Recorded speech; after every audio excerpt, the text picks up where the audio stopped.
4-5 సార్లు ఇప్పటికే విశాఖపట్నంలో జరిగింది. వచ్చే సంవత్సరం కూడా విశాఖపట్నంలోనే జరపాలని నిర్ణయం ఇప్పటికే తీసేసుకున్నారు. దానికోసం ప్రత్యేకంగా ఆంధ్ర మండపం కూడా ఏర్పాటు చేస్తున్నారు. సో ఈ సక్సెస్ సెలబ్రేట్ చేసుకోవడానికి ఇష్టం లేని పార్టీ, ఇష్టం లేని నాయకులు కొంతమంది ఉంటారు. వారే వైసీపీ అధినేత జగన్ దగ్గర నుంచి ఆ పార్టీ నాయకులందరూ కూడా.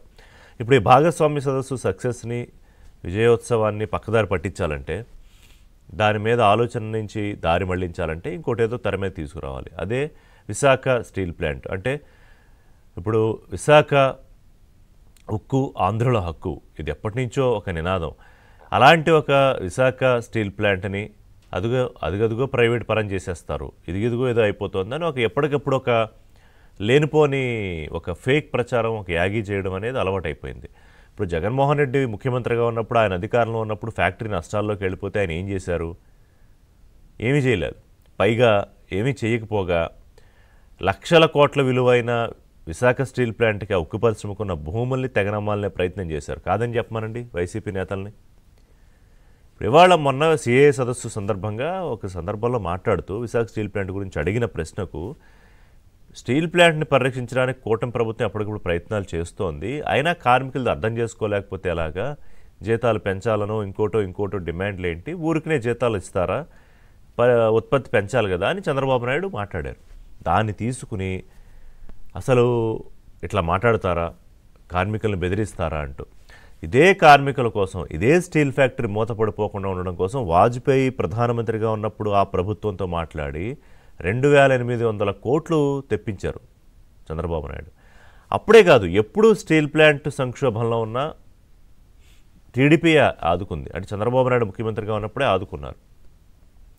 So Rashtriya Ispat Nigam limited, RINL అనే ఈ ఉక్కు పరిశ్రమ 1992లో ఏడాదికి 3 మిలియన్ టన్నుల సామర్థ్యంతో ప్రారంభమయ్యి ఇవాళ రోజుకు 16,200కు పైగా 16,322 టన్నులు టు బీ ప్రిసైజ్డ్ ఉత్పత్తి చేయగలుగుతోంది. సరే, దాంట్లో లోపాలు లేవా?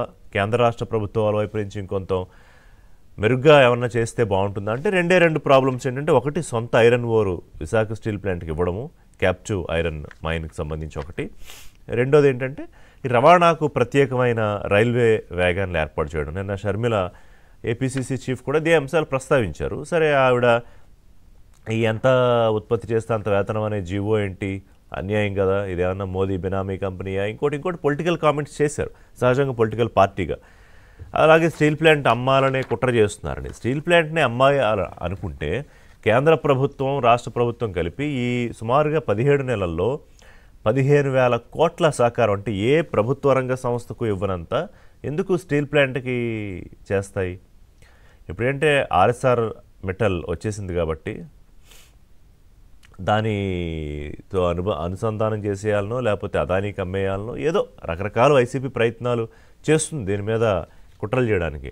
ఆ ట్రాప్లో దయచేసి కార్మికులు పడకూడదు. ఇవాళ ఏంటంటే 13,000 మంది రెగ్యులర్ ఎంప్లాయీస్, 15,000 మంది కాంట్రాక్ట్ ఎంప్లాయీస్ కలిపి 28,000 మంది ఉద్యోగస్తులు ఉన్నారు. సో వాళ్ళందరి భవిష్యత్తు భరోసా ముఖ్యమంత్రిగా చంద్రబాబు నాయుడుకి బాధ్యత ఉండదా? వాళ్ళందరినీ ఏదో రోడ్డు మీద తీసుకొచ్చి పడేయాలని అనుకుంటారా ఆయన? ఇప్పుడు ఏమంటారు, మీరు అప్పుడు ఎన్నికలకు ఓట్లు అడిగారు, ఇప్పుడు వెళ్ళి ఏదో చేసేస్తున్నారంటే, రేపు పొద్దున మళ్ళీ ఎన్నికలు రావా? మళ్ళీ ఓట్లు అడగరా?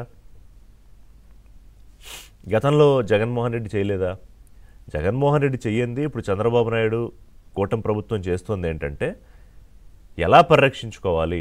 గతంలో నిర్మలా సీతారామన్ ఆర్థిక మంత్రిగా ఉన్నప్పుడు ఓవరాల్గా ఏంటంటే ప్రభుత్వ రంగం బిజినెస్ చేయకూడదు, ప్రభుత్వ రంగ సంస్థలన్నీ ప్రైవేట్ పరం చేయాలని ఒక బ్లాంకెట్ డెసిషన్ ఒకటి తీసుకునే సమయంలో విశాఖ స్టీల్ ప్లాంట్ కూడా ప్రైవేటీకరణ చేసేస్తారు అనే ఒక చర్చ వచ్చింది. కానీ అవ్వలేదుగా. ఈ చర్చ వచ్చి సుమారు 3 ఏళ్ళు అయిపోయింది. ఎన్నికలకు ముందు వచ్చిన చర్చ, కానీ అయిపోలేదు. ఇప్పుడు డిప్యూటీ సీఎం పవన్ కళ్యాణ్ అప్పుడు వెళ్ళారు, వాళ్ళతో మాట్లాడారు, కార్మికుల సమస్యలు తెలుసుకున్నారు. చంద్రబాబు నాయుడు వెళ్ళారు. నిన్నగాక మొన్న కూటమి ప్రభుత్వం వచ్చిన తర్వాత చొరవ తీసుకుని కేంద్ర ఉక్కు మినిస్టర్, స్టీల్ మినిస్టర్ కుమారస్వామి వారు వచ్చారు, స్టీల్ అండ్ ఇండస్ట్రీస్ మినిస్టరు, వారిని తీసుకొచ్చి ఒక భరోసా ఇప్పించారు.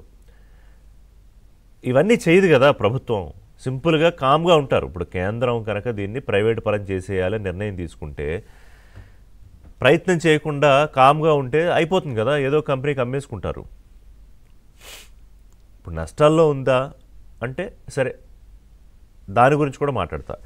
ఈ 15-18 నెలల్లో ఎంత పెరిగింది సామర్థ్యము? 48% నుంచి 80% పెరిగింది. ఓన్లీ సింగిల్ ఫర్నేస్ మీద, బ్లాస్ట్ ఫర్నేస్ మీద. 3 ఫర్నేసుల్లో సరే మిగతావి పనిచేయడానికి ఏం కావాలి ఇవి మాట్లాడచ్చు. కార్మికులుగా తమకు ఏం కావాలి, ఇంకా సామర్థ్యం ఎలా పెంచుతాము, ఇంకా ఎలాంటి సహకారం కావాలి అని. లోపాలు లేవని నేను చెప్పట్లేదు, కానీ దీన్ని మొత్తం ఏదో అయిపోతుంది ఇక్కడ స్టీల్ ప్లాంట్ని ఇంక మొత్తం కేంద్ర రాష్ట్ర ప్రభుత్వాలు కూర్చొని టేబుల్ వేసుకుని ఎవరో ప్రైవేట్ కంపెనీ వాళ్ళకి వస్తే ఇదిగో ఎంత అంత అని ఏదో బేరాలు పెట్టేస్తున్నారు అని ఏదైతే ప్రయత్నాలు చేస్తోందో వైసీపీ, ఆ తప్పుడు ప్రచారాన్ని కార్మికులు నమ్మకూడదనేది. ఇవాళ ప్లాంట్ ఫైట్ అని ఎందుకు అనాల్సి వచ్చిందంటే దీని మీద ఒక పెద్ద యుద్ధం చేయాలనే ఆలోచన కొంతమంది చేస్తున్నారు. అది జరగకుండా రాష్ట్ర ప్రభుత్వం అడ్డుపడే ప్రయత్నం చేస్తోంది. ఇప్పుడు ఇవాళ చంద్రబాబు నాయుడు కానీ, డిప్యూటీ సీఎంగా ఉన్న పవన్ కళ్యాణ్ కానీ రెగ్యులర్గా మోదీ గారితోనూ కేంద్ర ఉక్కు పరిశ్రమ మంత్రితోనూ చర్చలు జరుపుతూనే ఉన్నారు. అంటే దీన్ని ఎట్లాగా ప్రభుత్వ రంగంలోనే ఉంచాలి అనేది. దీన్ని వైట్ ఎలిఫెంట్ అన్నారని. White elephant ఎప్పుడవుతుంది?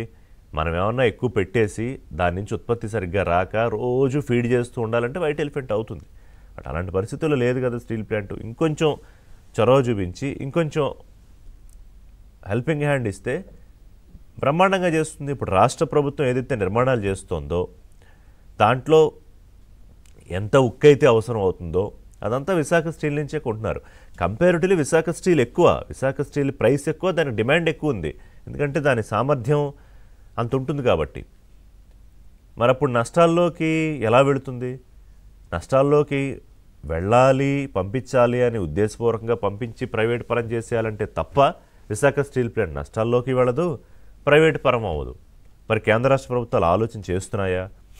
12,000 కోట్లు 15,000 కోట్లు డెకరేట్ చేసి లాభానికి అమ్మేసుకుందాం అనుకుంటున్నాయా?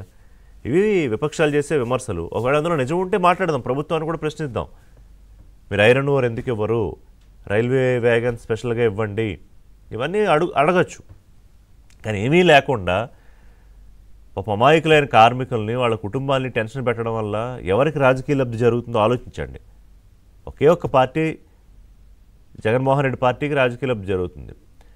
కమ్యూనిస్టులు పోరాటం చేశారా స్టీల్ ప్లాంట్ని కాపాడుకోవడానికి? అఫ్కోర్స్ ఎప్పుడు పోరాటం చేస్తారు, వాళ్ళతో కలిసే అప్పుడు పవన్ కళ్యాణ్ కూడా పోరాటం చేశారు. సో